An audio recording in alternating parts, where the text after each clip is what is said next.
timing lights and not allowing turns at certain times of day and all that sort of thing. You even had turning circles, didn't you? You had one turning signal, and I got with Daniel on that, and that's not going to happen, unfortunately. But I like turning circles. But it also addressed why it would bring Montgomery County into the mix, because it would give them incentive with their new Kingwood Park Center, a big revenue generator for them that's going into Montgomery County, as well as the Grand Texas Theme Park, which would create incentives to get Kingwood residents to go to this new Grand theme park they're going to build. But I would now like to speak to Dale, if I can, directly, regarding his discussion earlier, and that's really why I came to the microphone, but because these other comments, and I know we're going to have a lot of time to talk about what I'd like to call the Greater Kingwood Area Mobility Plan. But Dale, you got up and talked about Welcome Houston, and I'd like to kind of play off of that, because we're Kingwood here.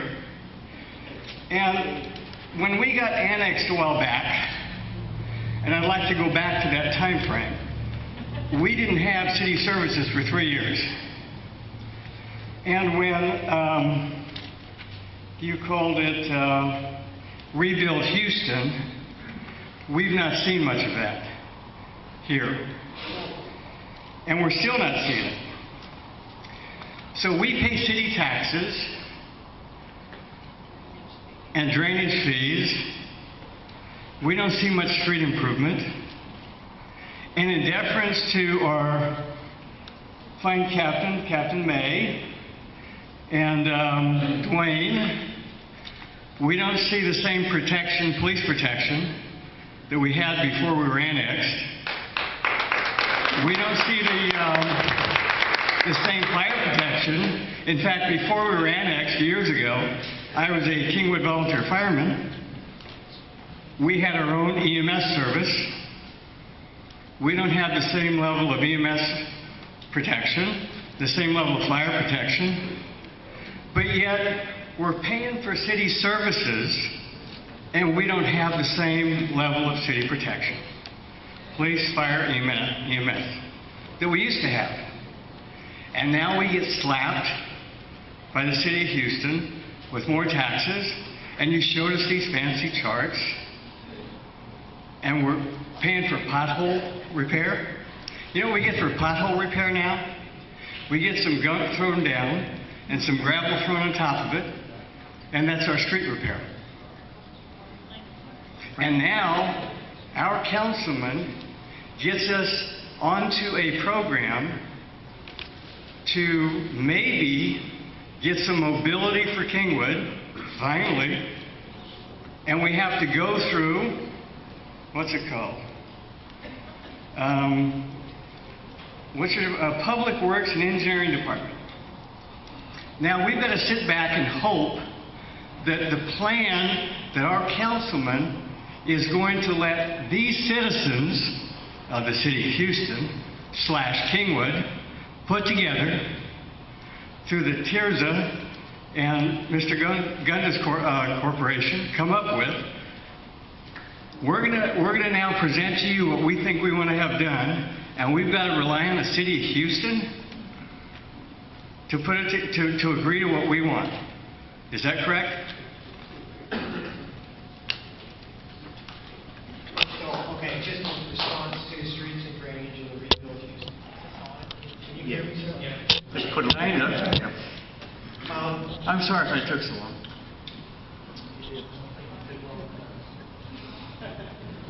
With respect to... Oh, my name's Fred, by the way. Dale, you can call me Fred. Well, Fred's fine.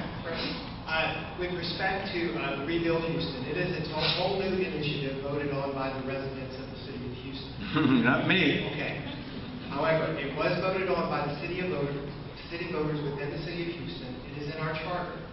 The thing is that it's a very conservative plan with respect to finally be able to start rebuilding our infrastructure. Even if you do not need it yet in Kingwood for the most part, because you have a very nice community here, eventually you will need your infrastructure rebuilt. And in the long term, you are going to be able to have the city will have the resources to rebuild where they are needed.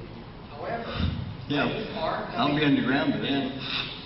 The money is also being used with respect to drainage, maintenance, and operation. Yeah. And so that is helping to take care of anything with respect to any drainage concerns that there may be within the community.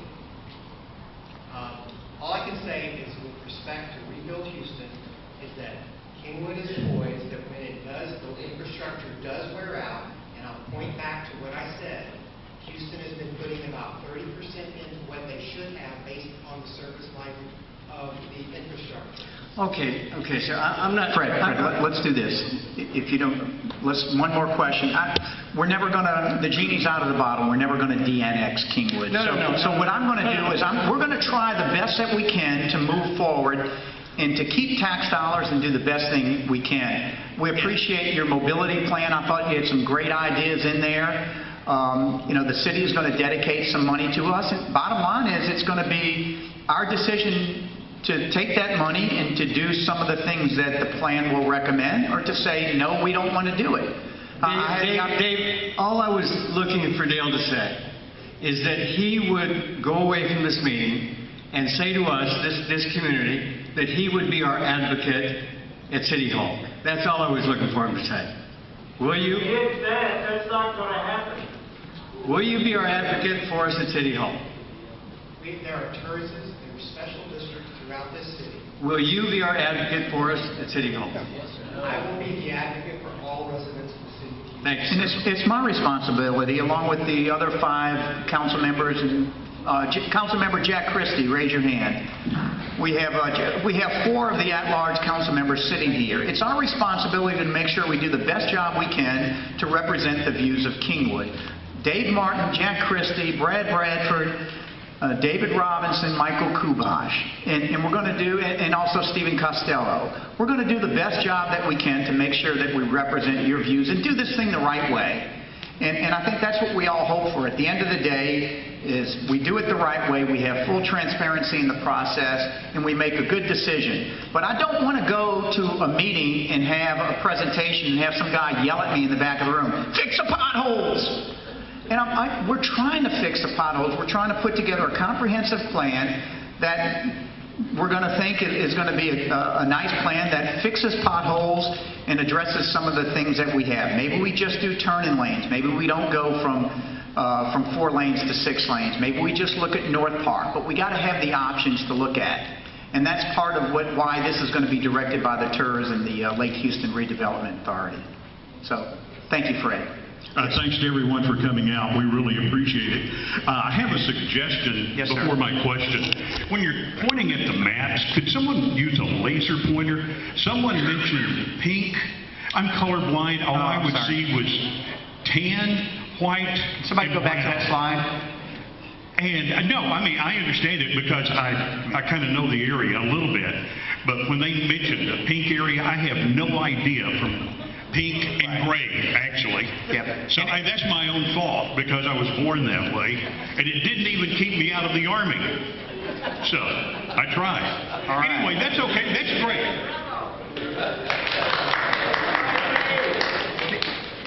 Okay. That was the pink, I take it. Yes, sir. Oh, okay, good.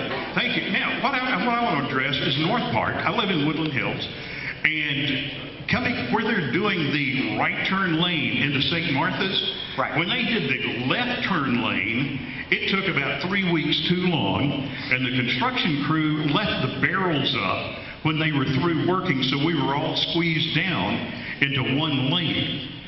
That is really horrible.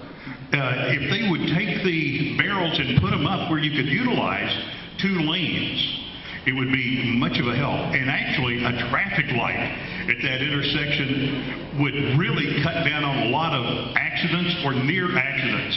Chief, I'm sure you've seen or made many calls to that particular intersection from... Yes, we have. And there's a lot of controversy over that light. There was an article in the paper that talked about the, people doing it because of St. Martha's. I'm a parishioner of St. Martha's. Raise my hand. Parishioners of St. Martha's. But how many people know that there's a 1,000 student middle school opening up in that neighborhood in August? Okay? How are you going to imagine 1,000 mommies and daddies dropping off little kids without a turning light and without a turning lane? That's why we did it. Thank you. Okay. That's why we do things like that, not because I'm a parishioner of St. Martha's Catholic Church. Oh, I'm not pointing any It's fingers. because of mobility and 1,000 kids going into a middle school August of 2014. Yeah, I just want to actually shorten the construction time. I agree. And make sure that the barrels are removed from the traffic flow when there's no construction going on, which includes the weekends. Anyway, I'm sorry I can't take any more time, but that's all I had to say tonight. Well, thank you. I appreciate your comment. Thank you. Mr. Williams, we've been waiting for you to get up here. Mr. Williams and I had the opportunity to have a cup of coffee before the meeting, so. Yes, I'm sorry, Daniel. Sir, get on. Thanks for letting us know about the issues with the traffic control. We certainly take note of that, and as we go to do that right-hand turn, see what we can do to do it better. Thank you. That's kind of what we do need that. Yes, and I work with Public Works and Engineering for the last year and a half, and I think they do a great job day in and day out. If you go to them with a positive attitude and you go to them with an open mind, they're more than willing to bend over backward and help you. And I think you'll see that process as it carries through. So, Mr. Williams. I'm Kerry Williams. I live in the back of Kingwood. I live in Woodspring Forest. I've got some real concerns with safety. And the way I see it is we ran on fiscal responsibility and public safety. And recently there was an election in City Council and you voted against public safety and for fiscal responsibility. My problem with that is it puts all of us as homeowners in Kingwood at risk because the vote was for browning out fire stations. Ladder 102, which is right down the street, is on that brownout list. The next closest ladder truck, for all of you who own two-story homes, is on Kingwood Drive. And it goes out of service quite a bit. If you notice, there's a fire truck, not a ladder truck parked in that fire station. My concern is that it's going to increase response times. It's going to put all of our lives and all of our families in jeopardy. And I think Fred brought it up, the annexation of Kingwood back in the 90s. Well, it was before I was old enough to own a home. So let's just be real honest, I don't know a whole lot about it. But what I do remember from reading, just doing a little study, and I'm not college smart like a lot of you people, but I remember there being something in there that we get the same services or better than we had before Kingwood was annexed. And browning out fire stations, taking that ladder truck out of service is not better service, it's worse. What I understand City Council to say is that we've got an operating budget and we're going to not move our budget. So if I hold my family budget the same way and my son breaks his leg, do I spend the money to repair my son's leg or do I stick to my operating budget? Well, common sense has to step in at some point and say that I'm going to fix the broken leg. Well, what do we do? Where do we go as residents when our homes are being put in jeopardy? Our families are being put in jeopardy. Where do we go? What do we do? And you said several times tonight that you want transparency and that you're our advocate. Sure. But you voted against our public safety. Okay. You want me to have an opportunity? Yeah. First of all, Mr. Williams and I met earlier today, and I want to make a public apology. Anybody who knows me knows that I'll answer every email sent to me, and I'll meet with anybody, anytime, anywhere. And unfortunately, this morning I was down in Clear Lake, and then for those of you who know me, know that my mother-in-law is in hospice right now, and my wife went up to Columbus to see her off to a better place. So today's morning for Dave Martin was pretty tough. So when you went to the office, you were told by a police officer that your council member would not meet with you. And for that, I apologize. I will meet with anyone, anytime, any place, as I showed today. So thank you for your service to our country, and thank you for your service on Houston Fire Department. Let me step back a little bit and give you my rationale, if that's okay.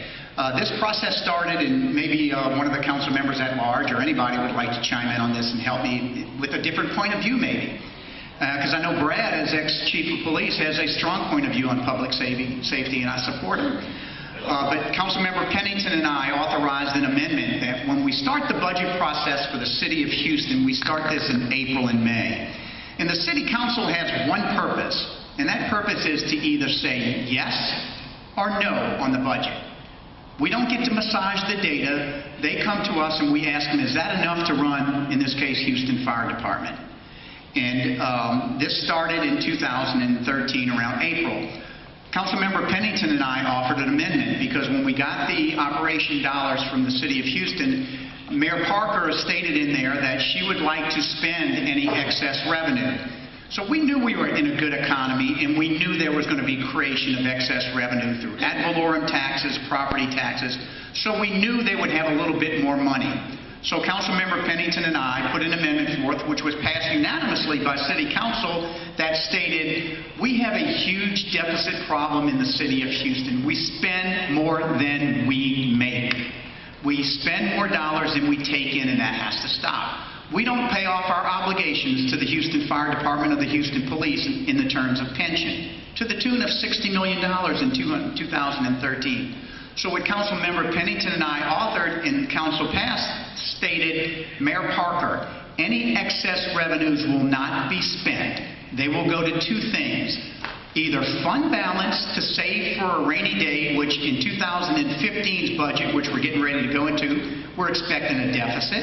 And in 2016, we're expecting a $60 million deficit. So if we have excess revenue, why don't you save it and use it for a rainy day? Thank you. So what we decided to do was we were going to either allow them to save it or pay down debt. Because when you incur debt, $30 million today is $200 million 10 years from now. And we'll never be like this, and we will be like the city of Detroit. So our stance, and City Council approved, was to draw a line in the sand and say, you know, we got to have budget integrity. We got to maintain that any excess revenue we have isn't going to be spent on pet projects, but will be saved or paid down debt. So we passed that. So what Mr. Williams is referring to, the Houston Fire Department, who prepares their budget, who is responsible for their budget, comes to City Council in April, and the chief and the ex-chief financial officer appear in front of City Council and say, we would like $450 million to run our department. And what we did was, is that enough? Is that what you need? As a matter of fact, Councilmember James Rodriguez realized that we had taken, I think it was 5 or 7 ambulances out of service, and James added money into the Houston Fire Department's budget to take those ambulances and put them back on the street, the EMS vehicles. So we added to it. So about maybe 3 weeks ago, 4 weeks ago, we found out that the Houston Fire Department has exceeded their budget to the tune of $8.5 million. The reason why it's nothing against our firefighters is, my opinion, it was a mismanagement of the budget process by the leaders of the Houston Fire Department, not the rank and file of the Houston Fire Department employees. So what we then did was we had to decide, what do we do about it? So what we decided to do was to say, you need to maintain budget integrity, and we're going to abide by the Martin-Pennington Amendment and make sure that any excess revenue will not go back into feeding any more departments. We just basically told the chief, you have $450 million. You have to figure out how to best use that $450, but we're not going to give you $451. Let me finish, and I'll turn it back over to you. So we did that. The Houston Fire Department prepares their budget, not City Council, not Mayor Parker. The Houston Fire Department spends their money, not Mayor Parker or City Council. The problem the Houston Fire Department has is that we don't have enough firefighters, which causes a staffing problem, which leads to an overtime problem. So in this year, we had an increase of 105% of overtime dollars based off of 2013 to 14. So we're paying millions of dollars on overtime because we have a staffing problem. And when we went to the Houston Fire Department, they said, well, we want to cut the cadet class. And we went, wait a minute. If you cut the cadet class, doesn't that exacerbate your overtime problem? Because we need staff to cut down on the employees. So then he decided, chief of the fire department decided to start doing a brownout. and that is that they will be removing equipment from station, as Mr. Williams stated, a piece of apparatus from 101 because union contracts demand that you put 4 firefighters on every apparatus. So if you brown out a vehicle, you take those 4 firefighters and you don't use them, and you use them hopefully in Fire Station 102. Before you ask, Brad, any of you guys have any comments? If I missed something, let me know, because we all had to vote on this, and it was I was talking to Michael Kuvash, it was a gut-wrenching decision. I'm the biggest proponent of public safety. We got to find some way to do it the right way. But at the same time, as an accountant, I want to maintain budget and fiscal responsibility. You can't do this in your daily life. I mean, this is 12 years in a row. 12 years in a row that you've exceeded your overtime expense. With all due respect, Mr. Councilman, you referred to Detroit. Detroit went to rolling brownouts, and the response times went to 30 and 45 minutes. You can look at any media website you want, and it'll tell you that. I don't need to be a fireman, and I didn't come here as a fireman. I'm not here as a Houston fireman. I'm here as a homeowner in Kingwood who's concerned about response times. When I see the model in Detroit, as you referred to, increasing response times to 30 and 45 minutes. Well, do I want that for my city, and do I want that for Kingwood? Absolutely not. I agree. But apparently you don't, because you voted the exact opposite. Let's let Councilmember Kuvash with an opinion. Maybe it differs from mine. Well, I've been in office about 40 days and 40 nights. Come on. And this has been a very troubling issue. When they brought this before us, when the controller and Kelly Dow, the finance department head for the mayor's office, brought this to us, they said it was because the firemen had taken off during deer season these extra days, and where they had to staff up and they had to pay all this overtime. Now, that's what they blamed it on. Now, when I said it in council, and you can go back and look at it, everybody got kind of quiet because I was talking about the elephant in the room. And I looked around and I said, is this not true, or is it true? And they all admitted it was true. That's what they said. I'm concerned because this was a very difficult vote for me, because my first duty as an elected official is to protect the citizens of this city. That's number one. And so what I began to realize after the vote and after I left, I got very concerned about this. I couldn't hardly sleep at night the first night, and I thought, what's the real deal here? When you rush something through, you know how you have buyer's remorse when you buy a car that some salesman talked you into buying? Well, the next morning I got up and I had thought it through, and I said, just like he said, I have a family budget. And in my family budget, and that's what we were talking about, the entire budget of the city. I didn't vote for the Pennington-Martin amendment. I believe I would have had I been on council. But this was an altered version of it applying to the fire department. And I made the statement, if this is some type of retaliation against the fire department, and I believe it to be, I will vote against it. And that's what I said. But it appeared that they were using my conservative stance to say, look, if my budget in my household and the whole city is the whole budget, we need to stay in that budget. But then if there's an accident, or if there's an injury, or there's a blowout the tires on my car, my wife and I aren't going to take a vacation this year because we have to fix the car up. Y'all understand that? I do not agree with reducing the size of our fire department. Yes, I voted yes for that amendment. But I'm telling you, it's because of how conservative I am of believing that every